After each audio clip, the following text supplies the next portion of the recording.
চলো বন্ধুরা, আজকে আমি আমাদের বাড়ির রান্না পুজো তোমাদের সাথে শেয়ার করি।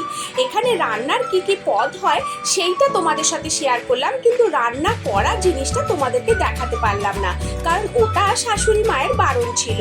এখানে 21 রকমের ভাজা, চালতা 2 রকমের রান্না হয়। একটা হচ্ছে টক চিংড়ি মাছ দিয়ে, আর একটা হচ্ছে গুড় চালতা। নারকোলের একটা গুড় দিয়ে ছাই হয়, একটা সজনা পাতা দিয়ে ভাজা হয়।